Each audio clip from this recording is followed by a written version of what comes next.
Hello everybody and welcome back to Raid Shadow Legends. More here and thank you for joining me on my channel. Today we're going to get into the Dragon Dungeon because there's a Dragon tournament going on and that's the next part of the series. So let's get right into it, you guys. On the screen right now you see my team doing auto run on Dragons. I believe it's Dragons 13 at the moment, you guys.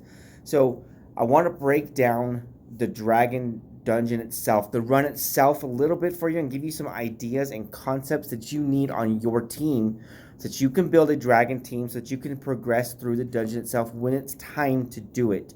Because remember, like I mentioned in another video, you guys, the dungeons are not really a high priority to be actually running and farming. You need to be able to square away other parts of the game first before you're able to actually farm the dragon dungeon, or any of the dungeons for that matter. So I usually don't farm dragon very much. I'm only running it right now because there's a tournament going on. I can get some free static rewards from the tournament, and potentially I might be able to be in the top 8. I'll show you that a little bit and what my league looks like, or my group looks like, in just a few minutes here. But again, the dragon here. You can see the big boss right here, the dragon itself. He's a beast. He puts some debuffs on your team, and he actually has a special ability where he rears up, gets this big little purple shield thing going on, and does some stun damage to you if you don't clear it out. But we're going to talk about some of the basics and the concepts for the actual team to get through the dungeon itself, to get through the concept. There's that special ability the dragon does. We'll talk about it a little bit here later. So, like most of the actual dungeon runs, the dragon has 2 trash waves, or 2 mobs, or 2 waves of actual basic champions that you need to be able to get through before you can actually get to the dungeon, the dragon himself. And the dragon you saw was just a dragon, nothing else, just a boss. All the dungeons are a little bit different. Ice Golems has actually 2 minions to go with the boss. Fire Knight has 1 single boss. So it's fine, but the dragon here has these 2 waves. Now, really, a good methodology or technique to get through these waves is you want a combination of AoE to try to clear the waves out as fast as you possibly can, and a combination of some self-sustain so that you can keep your team alive. I worked that between Kale and Miscreated Monster. Both of them have AoE output damage, and the Miscreated Monster has my shield and ally protection on for my team to help keep people alive. Warm Chief and Jaw Ring both have single target skills, really, when it comes down to it. And then I got Apothecary to keep my team alive with some speed to keep me moving, you guys. So I am not the fastest out there. There's some other team compositions that can probably do things a whole lot quicker and faster. I also don't have the top-notch gear. Yes, I have some level 60s here, everybody. I have Miscreated Monster, I have Jaw Ring, I have Kale at all level 60, and my Apothecary is a 6-star as well. They don't have their top tier 6 masteries yet. I'm getting close there. I'm almost there when it really... I've been farming Minotaur on a regular basis, but because this tournament came up, I wanted to do some dragon runs to try to get some decent gear out of it, and also try to get some free rewards on the tournament. Now, the boss himself. You see that purple little meter that popped up on him here? We worked it out. We did the damage. We took that purple meter off. If we don't take that purple meter off, that dragon would come down and stun everybody on my team, and he would do extra damage based on how much that purple meter has left on it. So it is important that you get rid of that purple meter. Then you're asking me, what's the best way to get rid of that purple meter? Let me move myself down here. You can see some of these debuffs I've got going on here. 3 poisons at the moment, attack down and a defense down. So the best and most efficient way to really take down that purple meter there is to apply damage over time debuffs. So poisons, HP burns. That's what you want. A defense down helps your actual hits hit harder, but all the poisons will tick it down too. I'm able to work through it so I can actually take it down without the poisons ticking off, which is fine. But if you can apply 4, 5, 6, 10 poisons on there somehow, then you can actually tick down that purple meter and he won't clear it out. He'll just drop back down. He'll do a normal attack, which does poisons and weaken on you already as it is. You don't want to get stunned also. That dragon can be a beast, so you want some poisons on that team for the boss himself. You want that attack down and defense down for the boss himself, and you want the AoE attacks to handle the trash waves, you guys. So there's a lot of things you need in your team composition to be able to get through it. And you can get some decent rewards from it. I have a 5-star legendary piece This helmet is actually, to my opinion, really, really good here. Defense on percentage, HP percentage, crit damage, and defense flat. That's a nice piece of gear. I'm keeping that. I am not going to trash that out. So let's run this one more time, you guys. Walk you through the basics and the concepts here, and so you can see it a lot last time. So again, to get to the trash waves, what did I say you wanted? You want an AoE attack damage. There's Miscreated Monster with his, and then Kale with his right there to help clear out some of the stuff. Since I can't clear them out in 1 or 2 hits with my AoEs, I need some self-sustain for my team. So Miscreated Monster's got the heal, which came with his AoE as well. Thank goodness it's a double batch. I like that. Apothecary's got speed for my team, and he's got heals for my team as well to help keep people alive. It's nice, it works, and it helps me get through the trash mobs and the waves themselves so I can get to the actual boss. So let's see, we're almost going here. We're going to roll through this. It's not going to take entirely too long, you guys. I think the runs take at most, what, 2.5 minutes. We're almost a minute into it. They can work themselves through the dragon pretty quickly, you guys. So I want to finish up here. I will wrap this up, you guys, while you guys take care of the dragon here. And remember, though, on the dragon itself, dragon needs poisons. Poisons, poisons, poisons. Damage over time is what you need. Poisons and HP burns. Remember, poisons are the ones that stack. HP burns do not stack with each other. So you want the poisons, poisons, poisons. That defense down is very beneficial as well, but not critical. That defense down will allow you to do more damage per hit. If you can get an attack down buff on him, as debuff on him as well, awesome, because that means he does that less damage to you. But the critical debuff that you need for that dragon is you need to have the poisons on that dragon so that those poisons can tick through that purple meter so he does not slam you hard with that stun when he's done, because it will hurt. It could clear a team because all AoE stun, everyone's down, everyone comes up, then boom, he hits you again. He gets 2 turns in a row.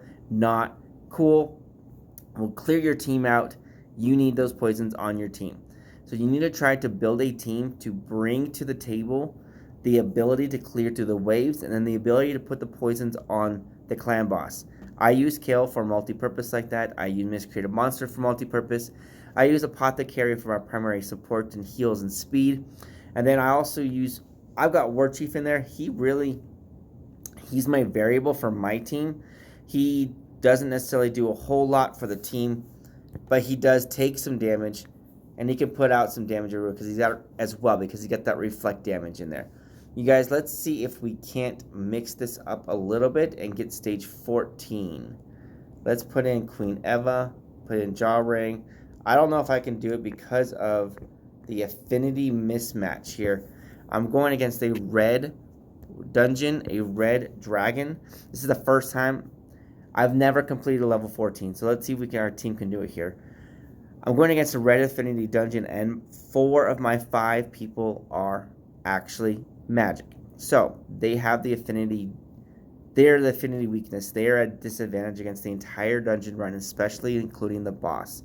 The only one that's beneficial for my team is Queen Eva, but she's also got the wave clear capability usually, but she didn't have enough punch to clear out that wave right now, which is not very helpful. We'll see if we can clear through this and actually get to the dragon himself without losing anybody.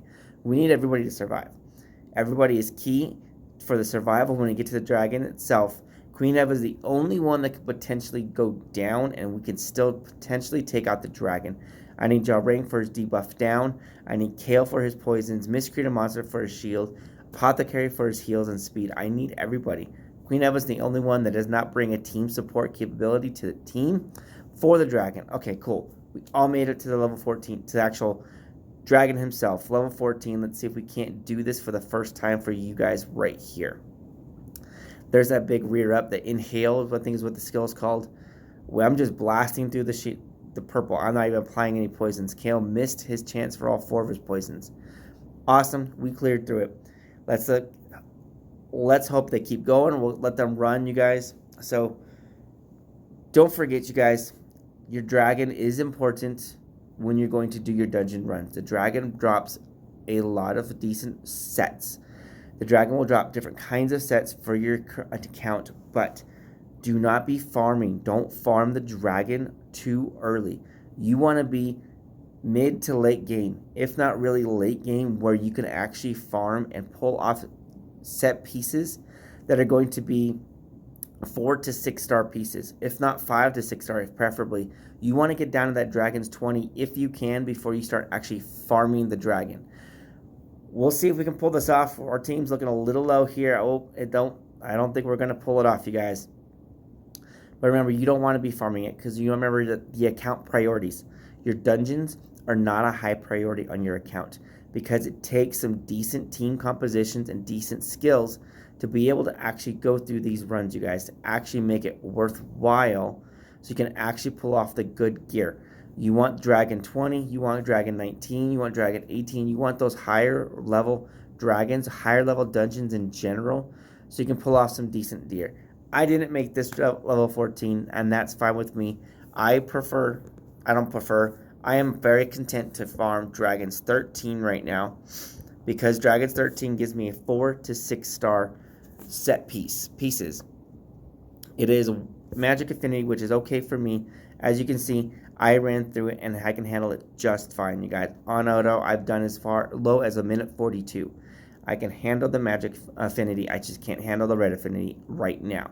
That's fine. I don't focus on my dragons team. I don't focus on my dungeons team because I am not at a place to farm the dungeons and farm the dragons on a regular basis, you guys. So I don't need to be focusing on that. You shouldn't be doing that as well.